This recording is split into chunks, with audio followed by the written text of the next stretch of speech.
mundo exterior causada por la voluntad, y la voluntad como acto psíquico que mediante la inervación de los músculos determina la realización del movimiento corporal. Entonces, esta es una concepción o una definición que cumple perfectamente la finalidad de abarcar los delitos dolosos y culposos perseguida por los naturalistas, pero al poner énfasis en la modificación del mundo exterior y en el movimiento corporal, surge ante esta definición el escollo de los delitos de omisión, que son precisamente todo lo contrario al movimiento corporal y que en la generalidad de los casos no producen, no causan una modificación del mundo exterior perceptible por los sentidos. Von List trata de salvar este escollo recurriendo a lo que él llama la acción esperada. La omisión, dice, es omisión de una acción esperada. En ella se da la voluntad de no realizar el acto que se espera del sujeto. Por lo tanto, concluye que da los tres elementos de la acción: manifestación de voluntad, resultado y relación de causalidad. Radbush es más radical que von List y ante la imposibilidad de someter la omisión a los postulados de la concepción naturalista, escinde todo el sistema en dos grandes partes distintas e independientes: la de los delitos de acción por un lado y la de los delitos de omisión por otro. Como naturalista puede también tomarse la siguiente definición de acción de Jiménez de Azúa, discípulo de von List, que dice: el acto es la manifestación de la voluntad mediante la acción, produce un cambio en el mundo exterior, o que por no hacer lo que se espera, deja sin modificación ese mundo externo cuya mutación se aguarda. Entonces aquí este tiene un pequeño escollo, como dicen acá, un pequeño obstáculo que no explica los delitos de omisión, porque los delitos de omisión precisamente es un no hacer y por lo tanto no hay movimiento ni cambio o modificación del mundo exterior, ¿verdad? Porque no, al no haber un movimiento corporal, no existe eso. Entonces surge como consecuencia de la falencia de la, de la teoría naturalista de la acción, surge la teoría social de la acción. En este caso, el concepto social de acción, más que una crítica del concepto naturalista, representa, por el contrario, la continuidad o más propiamente un intento por superar sus críticas. Puede decirse que en este sentido, que los iniciadores de esta tendencia fueron inicialmente naturalistas y que frente a las críticas del finalismo, especialmente ante la opinión casi unánime de la inaplicabilidad de la ley de la naturaleza en el ámbito del derecho, introducen algunos cambios en aquella teoría, las cuales no alteran, sin embargo, la estructura fundamental de la acción natural, y mucho menos aquellas notas que antes y ahora continúan marcando la profunda diferencia entre las teorías causales y las finalistas. La mayor evidencia en cuanto a lo dicho es que uno de los iniciadores de esta nueva concepción lo fue Eberhard Schmidt, quien no solo fue alumno predilecto de von List, sino que a la muerte de este se encarga de la publicación de su gran tratado de derecho penal y desde entonces se conoce como List-Schmidt. Para los sostenedores de esta teoría, el derecho penal no debe operar con un concepto ontológico de acción.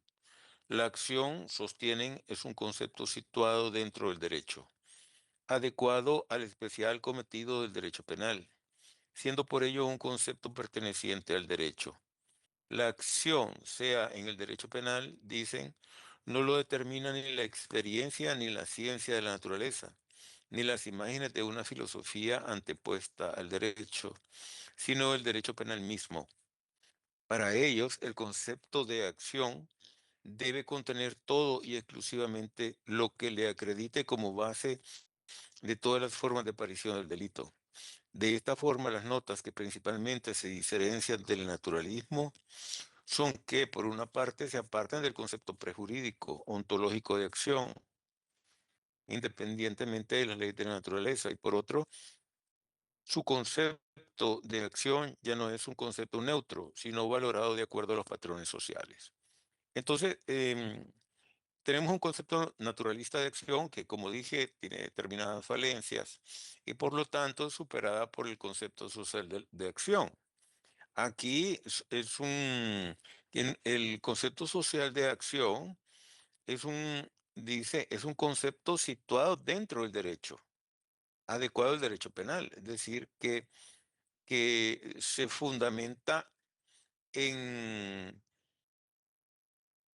en el concepto no un concepto neutro, sino valorado de acuerdo a patrones sociales. Entonces va a ser delito todo aquello que la sociedad o que los patrones sociales establezcan como tal, ¿verdad?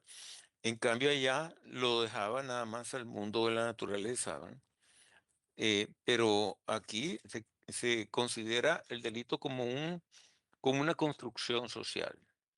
De este modo, no solo abarcan en su concepto la acción de delitos dolosos y culposos, como la concepción naturalista, sino también los de omisión, ya que el que haya acción no dependerá ni de que se produzca una modificación del mundo exterior, ni de que haya habido movimiento corporal, sino de patrones sociales, los cuales siempre han considerado que los delitos omisivos deben ser sancionados al igual que los de acción. Como concepto social de acción debemos citar la siguiente definición de Yechek. La acción es una conducta humana socialmente relevante. Otros relevantes penalistas adscritos a esta teoría son English y Metzger. Entonces aquí va a ser delito, va a ser una acción penalmente relevante, toda conducta humana socialmente relevante, es decir, toda aquella conducta que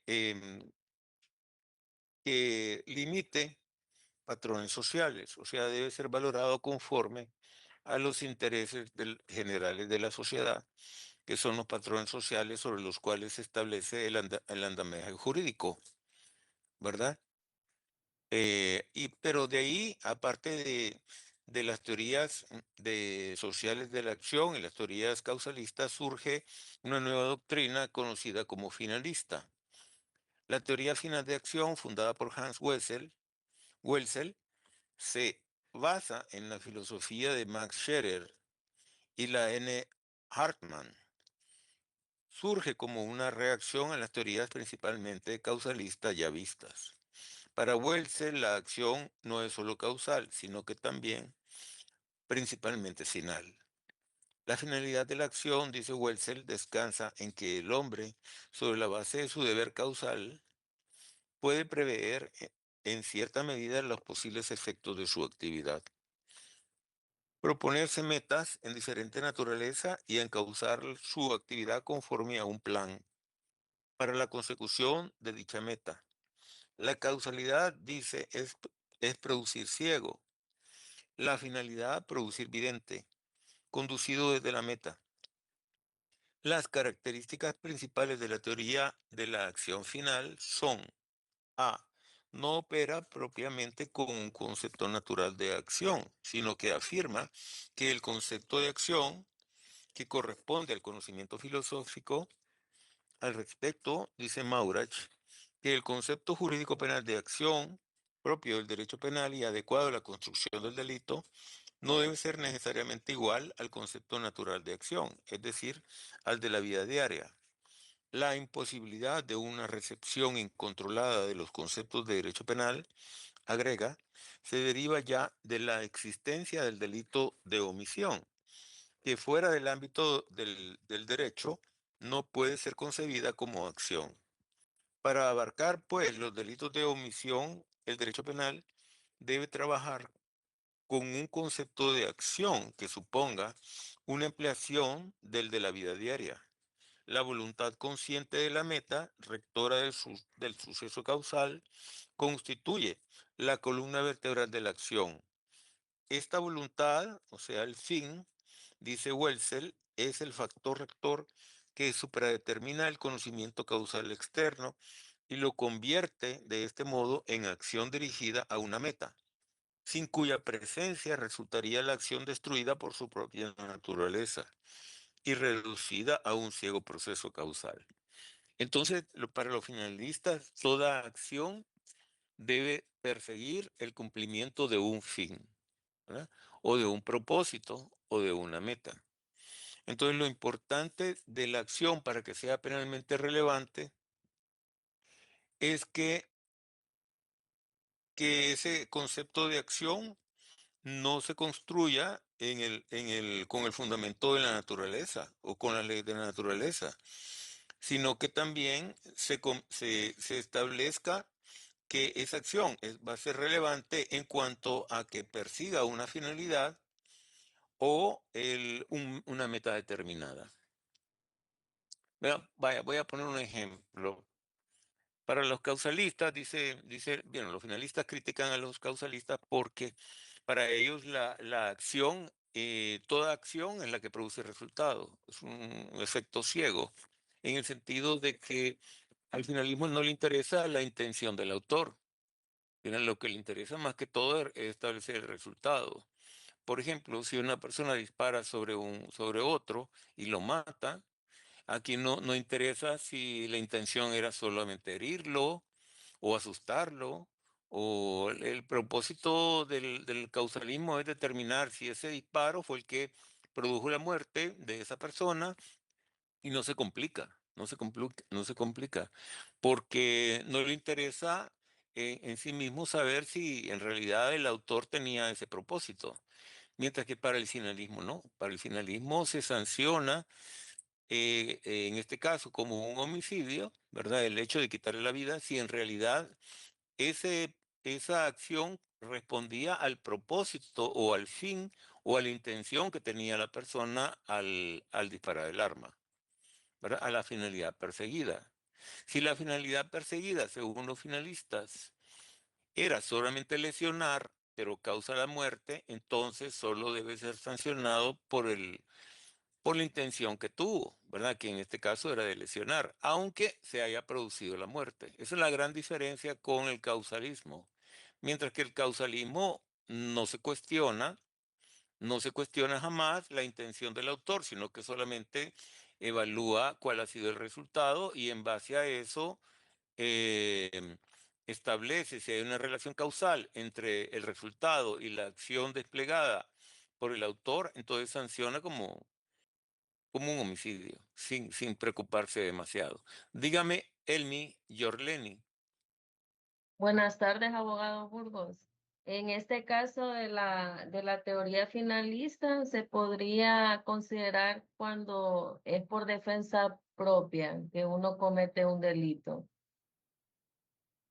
Bueno, podría decirse que, bueno, si la persona se defiende de una agresión ilegítima y el propósito obviamente es salvar su propia vida, pero si para ello necesita neutralizar el ataque, es decir, quitarle la vida al agresor, entonces esa finalidad obviamente sería la de matar, pero estaría esa conducta justificada por el hecho de que cuando exista un caso de legítima defensa, el Estado crea una teoría que se llama del interés preponderante.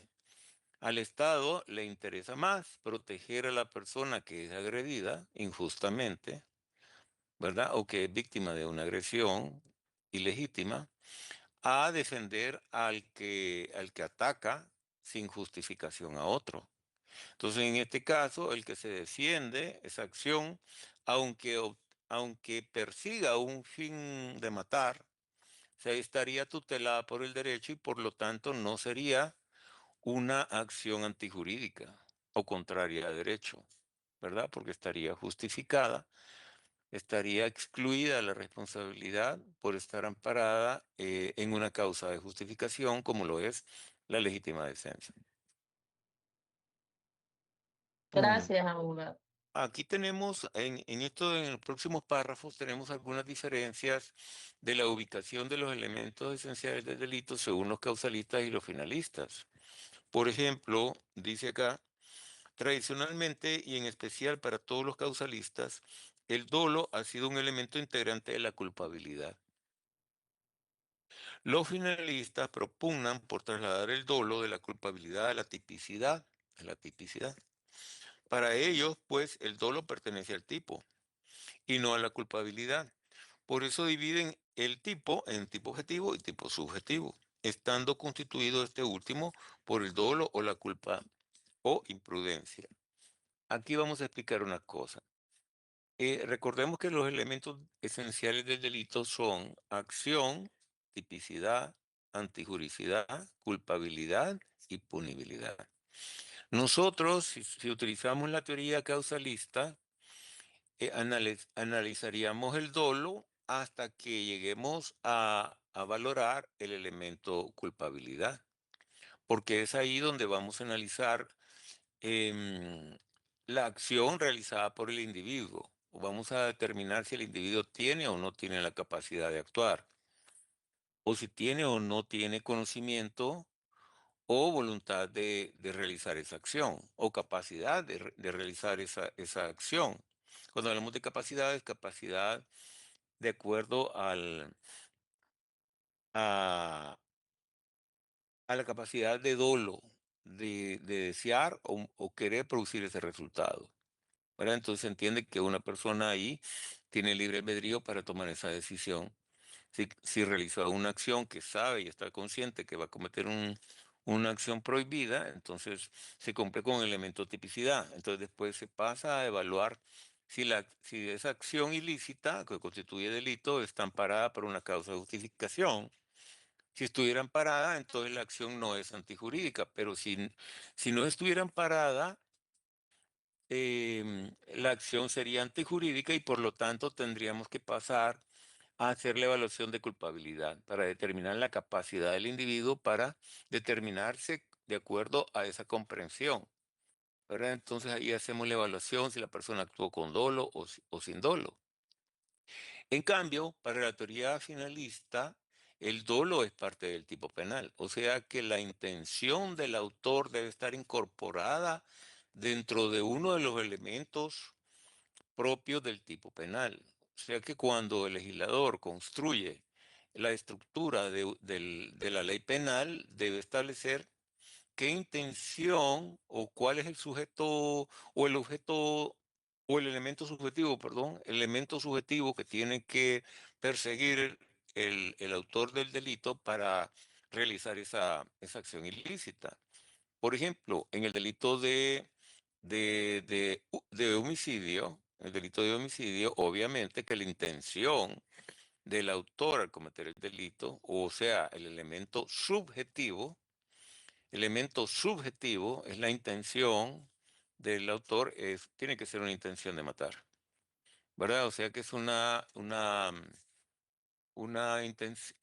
elemento subjetivo del tipo penal, porque si se acusa a alguien por el delito de homicidio, pero la intención era otra, entonces no puede ser un homicidio.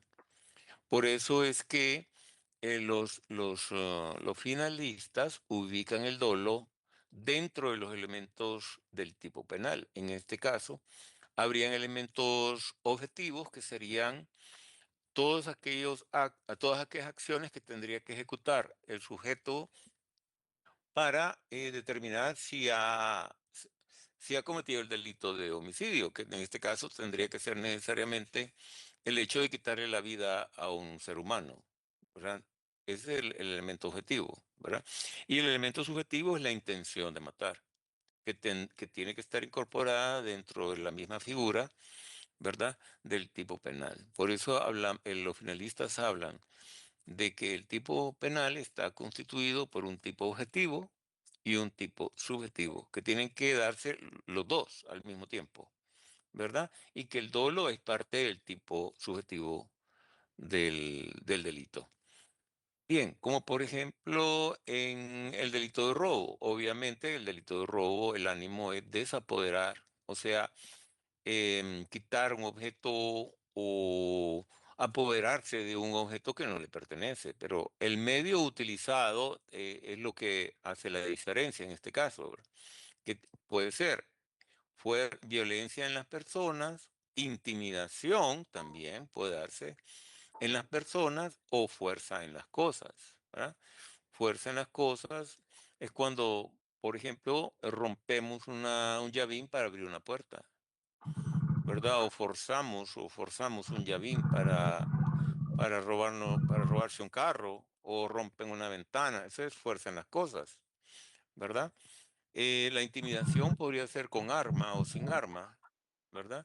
Claro que el uso de armas, si hay intimidación con arma de fuego, sería un agravante para el delito de intimidación, ¿verdad? Y violencia física es cuando se utiliza la fuerza, cuando hay lesiones o cuando hay em, alteración utilización de la fuerza física para lograr ese propósito que es desapoderar, ¿verdad?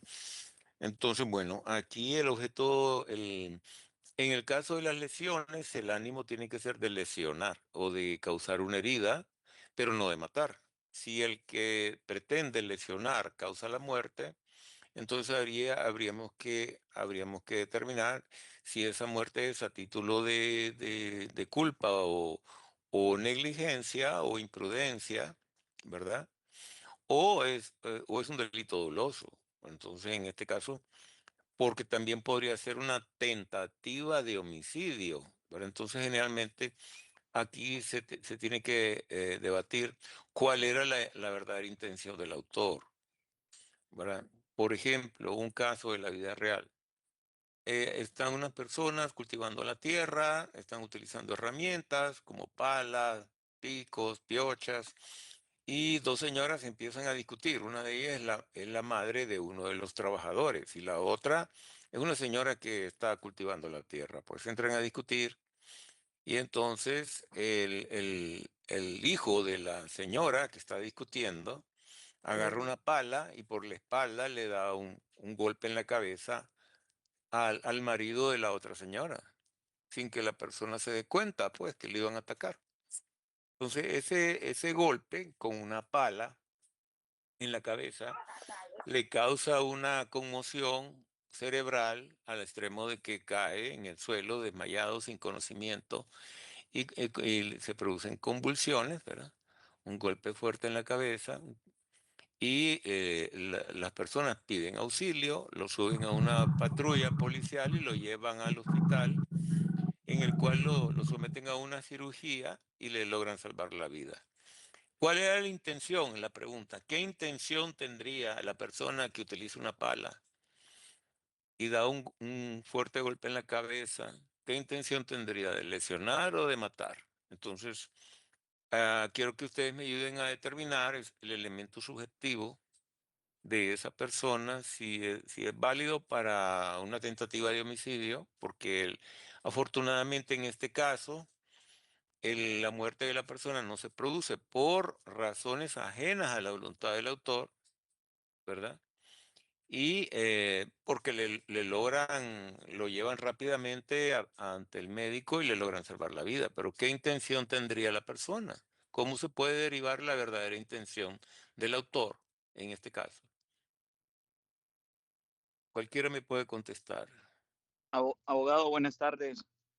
Eh, Considero que en este caso el elemento subjetivo indica que por la ubicación en donde fue el golpe, que fue en la cabeza, Sí, eso nos arroja de que no era nada más lastimar, sino que en este caso era algo más que eso, porque pudo haberlo golpeado en la espalda, la cadera, pero al determinar que el golpe fue en la cabeza, podemos deducir de que fue un intento de homicidio.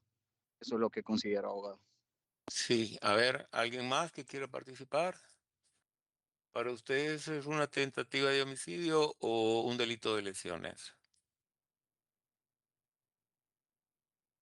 Ya el compañero dijo que por el golpe, por la cabeza, por el órgano vital, que la cabeza es un órgano vital del cuerpo.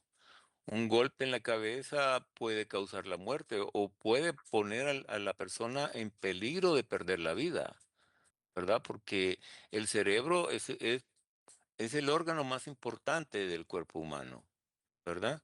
Es donde se desarrollan todas las actividades mentales, psíquicas, motoras, emocionales, la memoria, todas las actividades las dirige el cerebro. Un golpe en el cerebro, una conmoción, puede causar una hemorragia, puede causar una fractura en el hueso óseo, puede haber una muerte en este caso. Dígame, a ver, ¿quién quiere participar? Abogado, pero si en el juicio se llevara este caso a un juicio, ahí se Sí, tomarían en cuenta lo que son los elementos de la acción. sí, correcto, correcto. Por ejemplo, en el cuarto elemento que usted mencionaba, que era la relación de casualidad, de causalidad, habla de Causalidad. Ajá. que debe de existir vínculo entre la conducta y el resultado. No, es que no lo dudamos de que el resultado que se dio en este caso, la conmoción cerebral, la exposición de sangre y la fractura en el hueso óseo y todo ello se produjo a consecuencia del golpe que le dio el muchacho con la pala en la cabeza. Nadie duda de eso.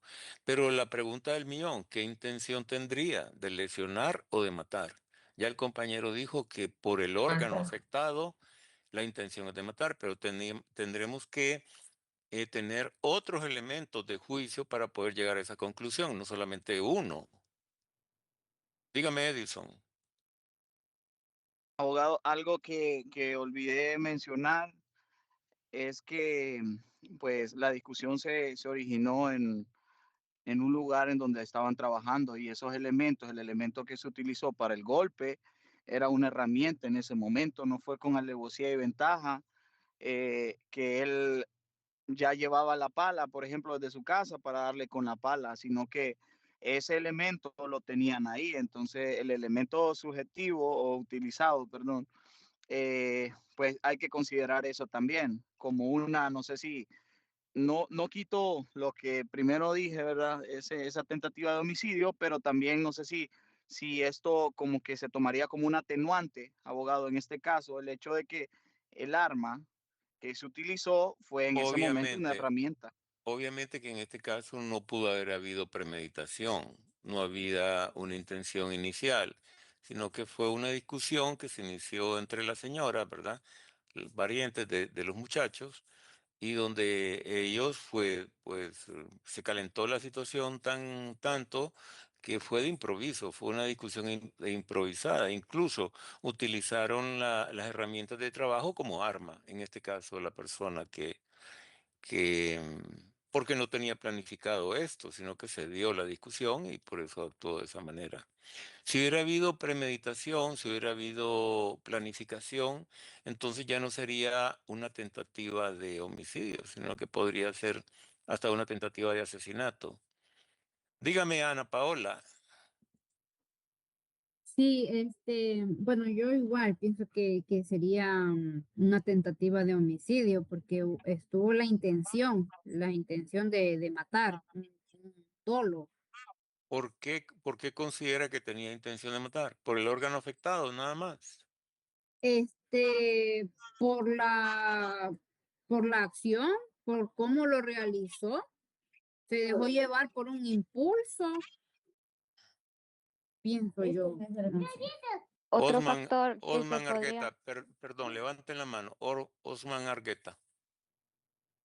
Abogado, buenas tardes, compañeros. Yo considero también que es tentativa de homicidio, ya que al intentar golpear la cabeza de una persona, pues estamos realmente sabidos que pues obviamente podemos causar la muerte. Para frenar cualquier impulso de acción en defensa propia, podríamos nosotros hacer diferentes actos de precaución antes de actuar, ¿verdad? Directamente. No necesariamente pudo ¿Y, haber sido con una pala, puede haber sido con un arma. y qué me dicen ustedes del arma o el instrumento utilizado para causarle la lesión en la cabeza? ¿Es un arma o es un instrumento idóneo para causar una lesión grave en la cabeza? Si le da fuerte, sí, abogado. Sí, Sí ¿no? puede. Por lo Sí, visto, este golpe fue fuerte porque sí. le provocó un Mm, hundimiento, una fractura del hueso craneal, le provocó una sí, hemorragia, ajá. ¿verdad? Tanto Y así han que tenido- tuvieron que llevarlo y lo metieron inmediatamente a operarlo al quirófano, ¿verdad? Dígame, Paola. Considero que otro factor a considerar puede ser la cantidad de veces que intentó golpear, y en este caso solamente fue uno. Entonces, puedo deducir que no pudo haber sido una tentativa de homicidio. Entonces usted dice que porque solo fue un golpe no tuvo la intención de matar, porque si hubiera tenido la intención de matar, hubiera provocado varios golpes Pero es que hasta, lo, dijo seguro. hasta lograr su finalidad, ¿verdad? Sí, bueno, eso es Sí, correcto. un elemento que se analizó en el caso real, ¿verdad? Que solo hubo un golpe. Pero otra cosa que no sé si les mencioné es que la persona estaba distraída y el ataque fue por la espalda. Se le pegó el golpe tan fuerte que hasta lo desmayó y le provocó convulsiones, ¿verdad? Ah, ok, entonces, vaya, lo que es alevosía dice que es ensañamiento, ¿verdad? O sea, que le pega por la espalda, entonces, si hubiese muerto, pues se hubiese considerado un asesinato, ¿verdad, abogado? Y Según correcto, lo que porque dice. fue un ataque sorpresivo en el cual la víctima estaba en una situación de indefensión porque él no se esperaba esa agresión. Pero estaba distraído, estaba, digamos, en cuclillas, distraído cuando recibió el golpe en la cabeza. Entonces, sí, definitivamente hay que analizar todos estos elementos para poder determinar la intención del autor, ¿no? A veces no es tan fácil, ¿verdad? Em, Obviamente que hay más elementos que dicen que fue un delito, un homicidio en grado de ejecución de tentativa, que elementos que consideran que fue simplemente lesiones, porque por el número de golpes, que solo fue uno, podríamos pensar o concluir que fue una intención de lesionar. Pero si hubiera tenido la intención de lesionar, no le hubiera dado el golpe en la cabeza. Quizá le hubiera dado el golpe en otra parte del cuerpo. Pero también en las situaciones que él estaba en cuclillas. Entonces eso tal vez, y estaba de espaldas. Y tal vez si él hubiera estado de pie o hubiera estado de frente, no lo hubiera alcanzado quizá hubiera sido un poco más difícil alcanzarle la cabeza. ¿Verdad? Pero por la manera de comisión del ilícito sí se consideró en la vida real que hubo una tentativa de homicidio. Además, según los dictámenes del médico forense, que este es otro elemento a considerar, el dictamen de medicina legal, hubo peligro de muerte. Durante la operación hubo peligro de muerte, ¿verdad? Por la cantidad, por el órgano dañado, por la cantidad de sangre perdida, por el tiempo que se utilizó en la operación y por el tiempo de recuperación del golpe. Entonces sí hubo un peligro de vida, peligro de muerte, ¿verdad? Entonces en este caso es otro elemento científico que nos da a entender de que hubo una lesión grave y que con esa lesión realmente se puso en peligro la vida de la persona. Dígame, Esmi. Abogado, pero la persona que comete esa acción, ¿cómo se encuentra él físicamente, fisiológicamente, su salud? Porque si no, si sufre de algún problema de salud, si lo consideramos desde ese punto, esta persona, según la lección que yo leí, la 15, se hablaría de una ausencia de acción. Bueno, entonces usted me está hablando de otra situación, ¿verdad? Me está hablando de una persona que tiene problemas de comprensión, problemas mentales o problemas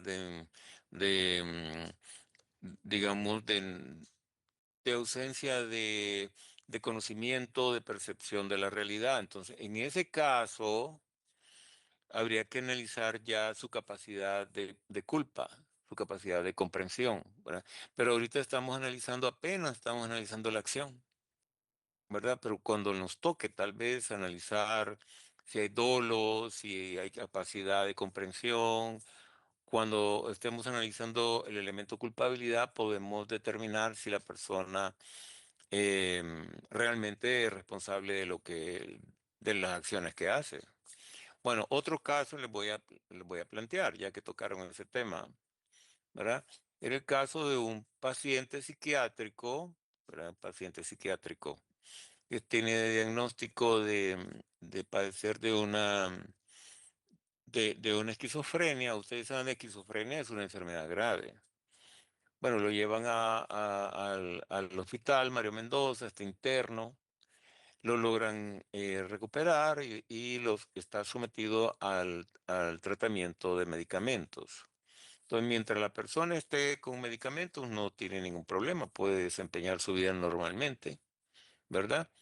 Siempre tomándose sus medicamentos, pero él es una persona que viene a Tegucigalpa para recibir tratamiento y se regresa a su pueblo.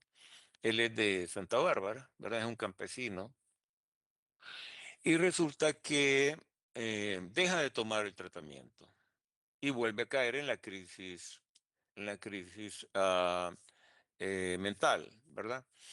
Y él, como es campesino, anda su machete en la mano y entra al pueblo con tal mala suerte que le cae por la espalda a un señor y ni cuenta se da cuando el hombre le da un machetazo en la cabeza y le vuela la cabeza por la espalda.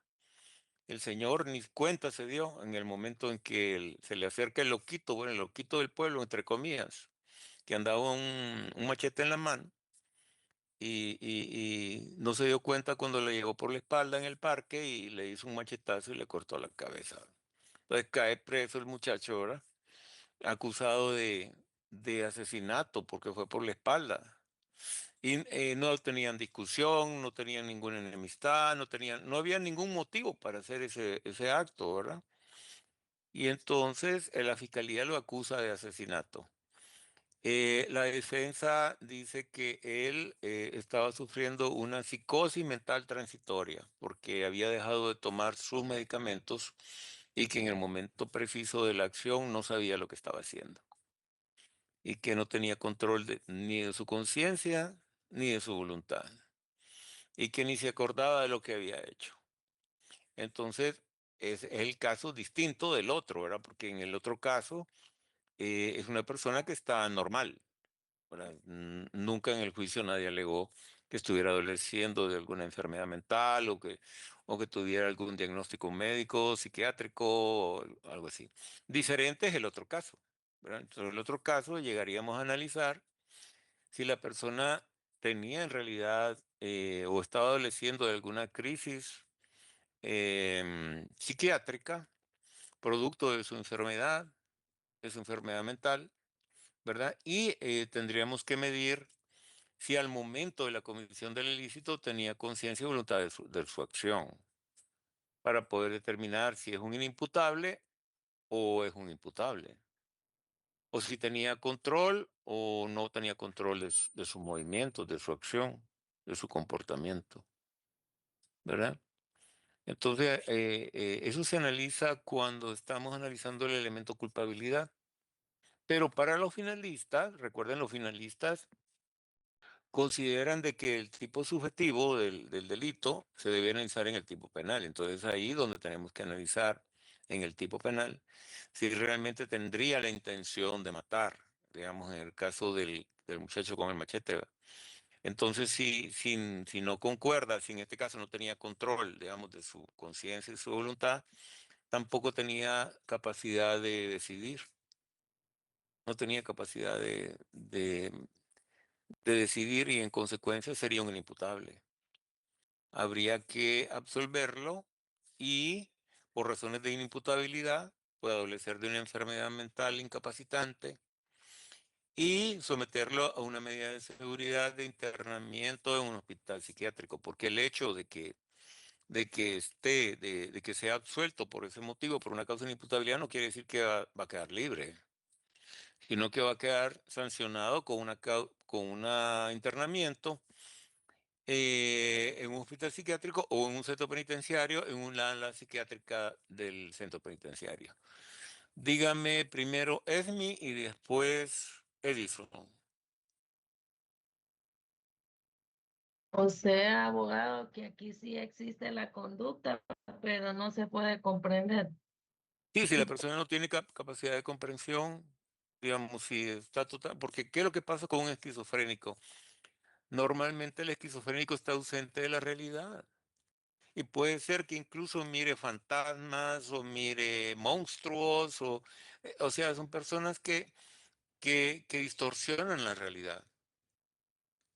Entonces no se le puede juzgar igual que a una persona normal, ¿verdad? Que toma la decisión de delinquir, ¿verdad? O que se deja llevar por un impulso de violencia. Diferente es Pues, la persona que no tiene capacidad de comprensión.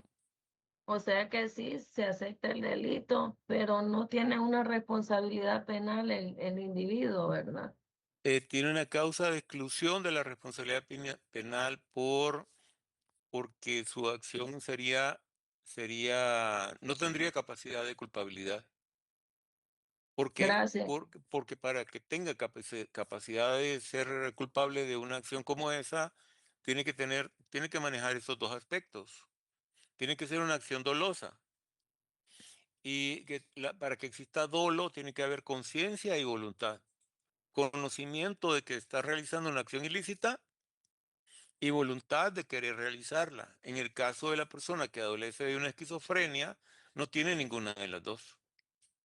Entonces, por esa razón, una persona, digamos, en esas circunstancias, mm, mm, está excluido de responsabilidad como no lo está una persona que sí tiene conciencia y tome la decisión de delinquir, ¿verdad? Porque uno tiene libre albedrío y el otro no tiene libre albedrío. Dígame, Edison. Abogado, una pregunta más que todo. En nuestro sistema, ¿los jueces utilizan qué concepto? ¿El causalista, el finalista o queda a criterio personal de cada uno? Mire, fíjese que la ciencia penal ha evolucionado y ya no somos causalistas, eso sí puedo decírselo. No somos causalistas y estamos entre finalismo y imputación objetiva, que esa es otra teoría que vamos a analizar más adelante. La imputación Ok, abogado. objetiva. Gracias.